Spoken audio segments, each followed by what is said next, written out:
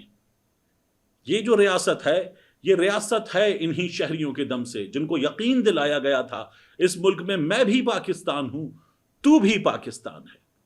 پھر ہم نے گزشتہ کچھ عرصے میں دیکھا ہے ایسی باتیں کرتے ہو لوگوں کو کہ جو جانا چاہتا ہے چلا جائے، کون روک رہا ہے.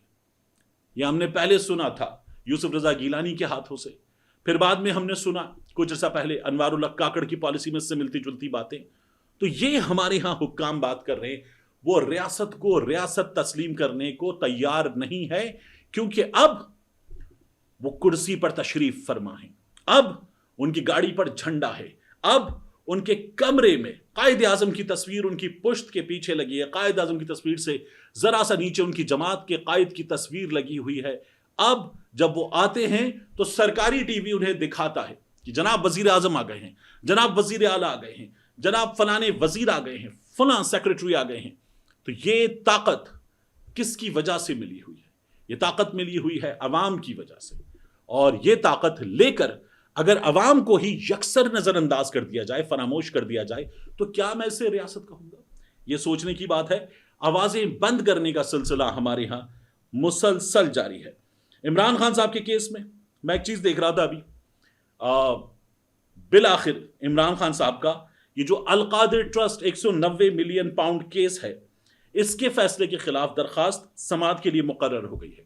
کون سنے گا اس درخواست کو؟ اس درخواست کو سنیں گے مسٹر جسٹس سرفراز ڈوگر صاحب اور ان کے ساتھ مسٹر جسٹس محمد آصف صاحب. یہ مسٹر جسٹس محمد آصف صاحب فروری میں جو منتقل ہو کر آئے ہیں اسلام آباد ہائی کورٹ ٹرانسفر کے بعد، یہ وہ ہیں. سرفراز ڈوگر صاحب بھی یہ منتقل ہو کر آئے ہیں اور قائم مقام چیف جسٹس بن گئے ہیں.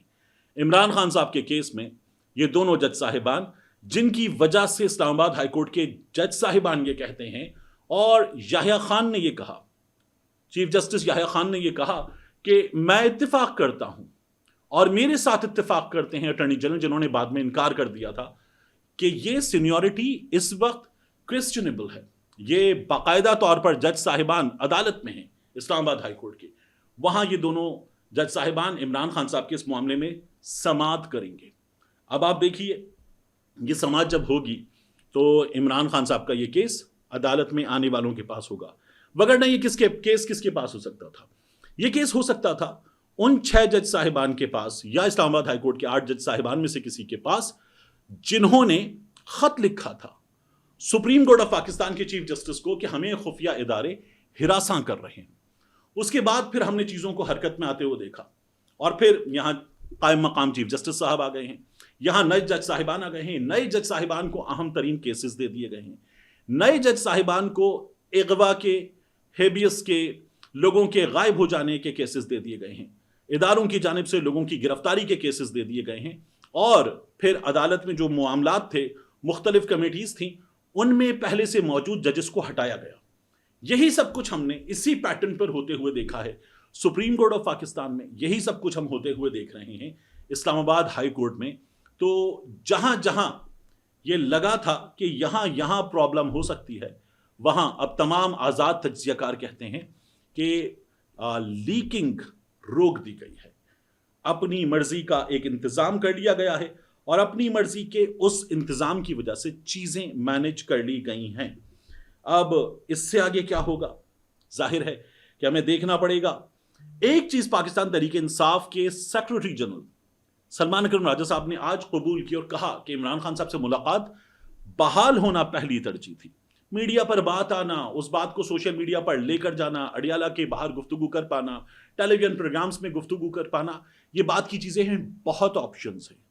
سلمان اکرم راجہ صاحب نے کہا کہ بہت آپشنز ہیں، لیکن فیصل حسین صاحب، فیصل فرید صاحب، انہوں نے کہا آج اسلام آباد ہائی کورٹ کا حکم آئین پاکستان اور قانون کی صریحاً خلاف ورزی ہے. کوئی عدالت عمران خان، ان کے خاندان یا دیگر افراد کے حق پر اور حق تقریر پر بین نہیں کر سکتی. اگر اس حکم میں عدالت نے عمران خان صاحب کی جیل ملاقاتوں کے دوران ہونے والی گفتگو کو عوام تک پہنچانے پر کوئی قدغن لگائی تو اس فیصلے کو میں خود چیلنج کروں گا. فواد چودھری کے بھائی فیصل فرید کہتے ہیں میں خود چیلنج کروں گا.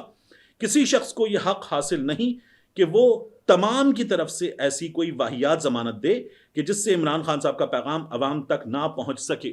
یعنی سلمان اکرم راجہ صاحب کو پھر انہوں نے جواب دیا ہے ایسا کوئی حکم ہمارے لیے قابل قبول نہیں ہوگا. سلمان اکرم راجہ صاحب سے سوال کر رہے ہیں خود پاکستان تحریک انصاف کے ورکرز بھی, اور سلمان اکرم راجہ صاحب نے اس کی ہیٹ محسوس کی ہے. اسی لیے انہوں نے سوشل میڈیا پر نوجوان صحافیوں کو, ایکٹیوسٹس کو جواب دیا ہے کہ میں نے جو کیا ہے وہ کیوں کیا ہے, کیا کیا ہے. میں اس پالیسی سے مکمل اختلاف نہیں کرتا, لیکن ظاہر ہے کہ پاکستان تحریک انصاف کے ورکرز سوال کر رہے ہیں, ان کے سوال کا جواب سلمان اکرم راجہ صاحب کو دینا پڑے گا. ایک چیز اور بہت اہم ہوئی, ہم نے ایک بار پھر دیکھا وہی رویہ جس میں جن کے پاس طاقت ہے انہوں نے اپنے آپ کو عقل کل سمجھ لیا ہے, انہوں نے اپنے آپ کو ہر چیز پر, ہر قانون پر بالادست سمجھ لیا ہے, اور پھر وہ وہی طریقہ اختیار کر رہے ہیں. مریم نواز شریف صاحبہ یہ گئی تھی جناح ہاسپٹل, اس سے پہلے میو اسپتال میں انہوں نے ایم ایس کو, ڈاکٹر فیصل مسعود صاحب کو, the guy needs to be fired یہ کیا تھا. اب کی بار انہوں نے وہاں پھر ایک عدد ایم ایس جو ہیں ان کو فارغ کر دیا ہے, معطل کر دیا مریم نواز شریف صاحبہ نے. کیا ہوا ہے میں آپ کو بتا دیتا ہوں. مریم نواز شریف صاحبہ ہاسپٹل پہنچی, ہاسپٹل پہنچ کے انہوں نے جائزہ لیا, لوگوں سے بات کی, مختلف حصوں کا دورہ کیا, اور میڈیسن جو اسٹور ہے ہاسپٹل کا اس میں بھی گئیں. کاشف جہانگیر صاحب ایم ایس یہ ان کو بریف کر رہے تھے, ان کے ساتھ ساتھ موجود تھے, ہم نے فوٹیجز میں دیکھا. اور اس کے بعد مریم نواز شریف صاحبہ ان کے دفتر میں گئیں. اب یہ ایسا نہیں تھا کہ عثمان بزدار کے دفتر میں عمران خان گیا ہے, یا مریم نواز شریف وزیر اعلیٰ پنجاب کے دفتر میں شہباز شریف وزیر اعظم آ جائے, یہ ایسا نہیں تھا. کیونکہ پھر آپ ایک جماعت کے ہیں, آپ وزیر اعظم ہیں, آپ وزیر اعلیٰ ہیں, تو کرسی پر بیٹھا جاتا ہے اور بندہ خود کہتا ہے آپ میری کرسی پر بیٹھ جائیے. تو یہ تو ہم ہوتے ہوئے دیکھ سکتے ہیں, لیکن مریم نواز شریف صاحبہ ایم ایس کی کرسی پر خود بیٹھی, سامنے ان کے چیف سیکرٹری صاحب بیٹھے. پھر اس کے بعد مریم نواز شریف صاحبہ کے ساتھ ساتھ ان کی کیبنٹ میں جو خواتین ہیں وہ ہمیں نظر آ رہی تھیں. انوشا رحمان صاحبہ تھیں, مریم اورنگزیب صاحبہ تھیں, اور وہاں پر ساتھ میں موجود تھے ڈاکٹر عدنان. اب میاں نواز شریف صاحب کی یہ مالج, یہ کیا کر رہے تھے وہاں پر؟ ان کا کیا کام ہے کہ یہ سرکاری میٹنگز میں, سرکاری دوروں میں میاں نواز شریف صاحب کے ڈاکٹر وہاں پر گھومیں پھریں اور چیزوں کو دیکھیں. مریم نواز شریف صاحبہ نے ایم ایس صاحب کو وہاں پر معطل کر دیا, ان کی کرسی پر براجمان ہو کر.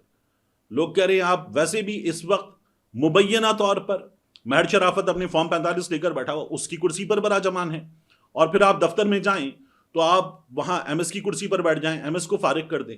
رولز ہیں, قوانین ہیں, کارروائی ہے, نوٹس ہے, اور اس کے بعد ایک کمیٹی بٹھائی جائے, اس سے جو شکایت ہے اس شکایت پر عمل درآمد اگر دیکھیے نہیں ہوتا, وہاں وہ ثابت ہوتا ہے کہ اس نے جرم کیا ہے, اس نے غفلت برتی ہے, تو پھر آپ کارروائی کیجیے. ورنہ مریم نواز شریف صاحبہ شہباز شریف صاحب کے انداز میں ایک انگلی کی جنبش سے کسی کو فارغ کر دیں گی. یہ طریقہ ان لوگوں نے اپنایا ہوا ہے, یہ کوئی طریقہ نہیں ہے. اسی پر پہلے بھی شدید تنقید ہوئی تھی کہ یہ طریقہ نہیں ہے, اور مریم نواز شریف صاحبہ اب بھی اسی طریقے پر عمل درآمد کر رہی ہیں. جو اس پر تنقید کرے گا, یہ بھی ان لوگوں نے طے کر دیا ہے کہ اس کے خلاف سرکاری ملازم جو بیٹھا ہوگا اپنی ڈیوٹی پر, وہ موبائل فون دیکھے گا, اور موبائل فون دیکھ کر ایک عدد رپورٹ کروا دے گا, اور اس رپورٹ کے نتیجے میں بندہ ہو جائے گا گرفتار. یہ ہم طریقہ دیکھ رہے ہیں ان لوگوں کا. تو مریم نواز شریف صاحبہ نے ایک بار پھر وہی طریقہ اپنایا ہے. ملتے ہیں انشاءاللہ آپ سے اگلی ویڈیو.